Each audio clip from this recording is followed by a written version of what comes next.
On August 13, 2019, 36-year-old Nosisa, Hlanjwa, and her twins were preparing to eat lunch when they left their home in Germiston and never returned. I'm so glad you guys have joined me again on another episode of Crime Corner. Before I get started with the video, as per usual, I always say, don't forget to like, don't forget to subscribe, don't forget to comment, don't forget to share, and of course hit the notification bell so each time I post a video, you know about it.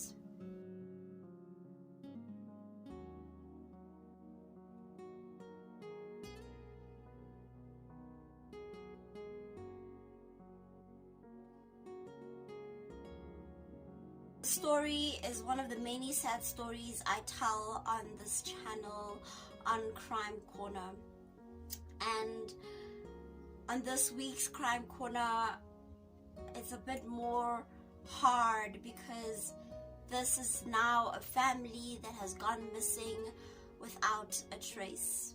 Like any disappearance, at first we don't believe that our loved one has disappeared. We will call them and think, oh, maybe they're busy. And this is what Nosisa's mother thought. She thought that her daughter was just maybe busy with something, or she was, not answering a phone call because of her own reasons. But she never ever expected that she would never talk to her daughter again. Plus, it was so unusual for Nosisa not to answer her phone. So after trying several times, her mother decided to embark on the journey to go see her daughter at her home. When she reached there, it all felt strange to her. Something was amiss. Her daughter had cooked lunch. There was pap in the pot, and there was chicken in another pot. A cold drink was outside the fridge, and clothes were inside the wardrobe, but there was no sign of the children or her daughter. Like any parent, you don't want to think the worst. You always try to remain hopeful. But for Julia, she thought about the conversation she had earlier that morning with her daughter, and she remembered how low or how down her daughter was. She wanted to ask what was wrong, but she didn't have the time. So she thought to herself that, you know what, I will talk to her a little bit later about what's going on, not knowing that that was the last time she would ever talk to her child again. As I researched this story, what saddens me the most is that very morning she talked to her daughter. They were planning on a trip for the grandchildren, the twins, to come visit their grandmother. And she was very, very excited to see her grandchildren, just like any grandparent would be excited.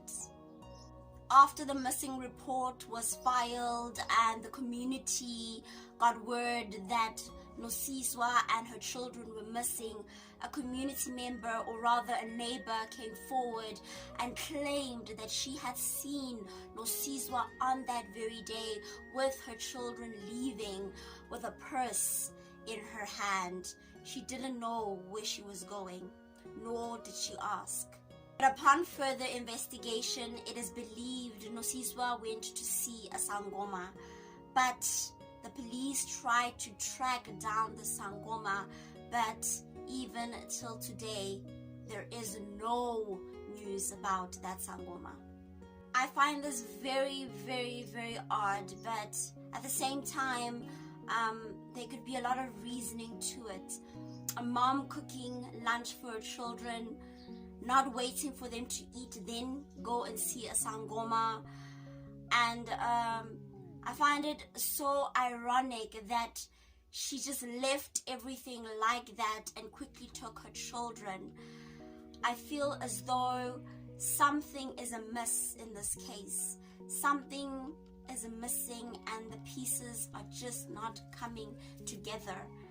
And it's so frustrating for the public to read such a case and see that there is no breakthrough even a year and a half later.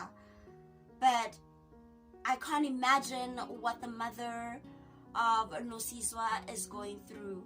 To think that her last conversation with her daughter involved them visiting her, but that is not happening. That might not even transpire.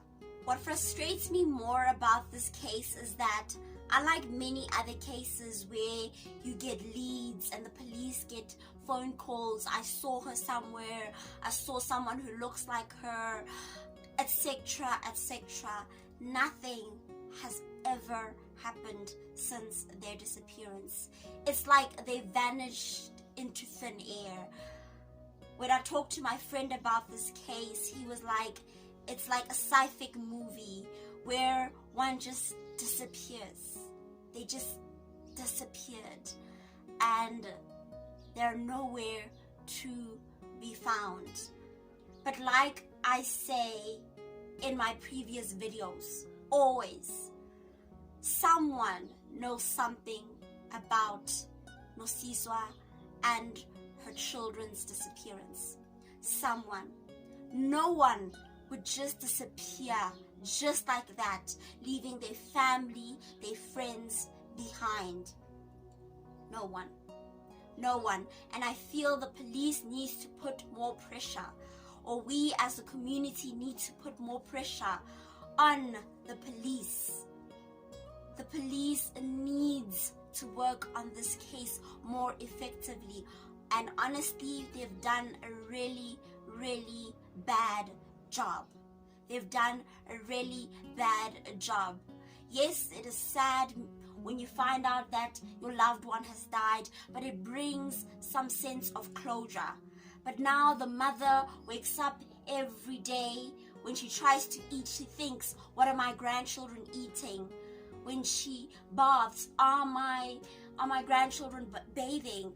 Are they okay? Is my daughter okay? That in itself is torture. Like many parents, Julia hopes that one day her daughter and her grandchildren will return. They will be okay and she'll be reunited with them. But it is also up to us as a community to share their story, to get it out there, to shout.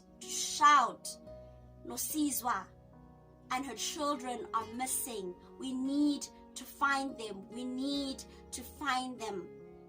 Dead or alive, we need to find them. This is one of the many tragic stories transpiring in South Africa each and every day. As I said, it's been a year and a half since this family disappeared. It's been a long time. It's been a very, very long time. But I hope this video will be shared. This video will get people talking about their disappearance, because the main reason for this series on this channel is to get people talking about the injustices as well as missing persons. As I said before, someone knows something out there. But that is it on this video.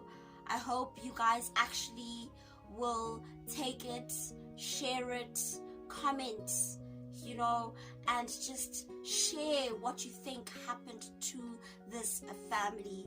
But until the next video, don't forget to like, don't forget to subscribe, don't forget to, of course, share and hit the notification bell so each time I post a video, you know about it.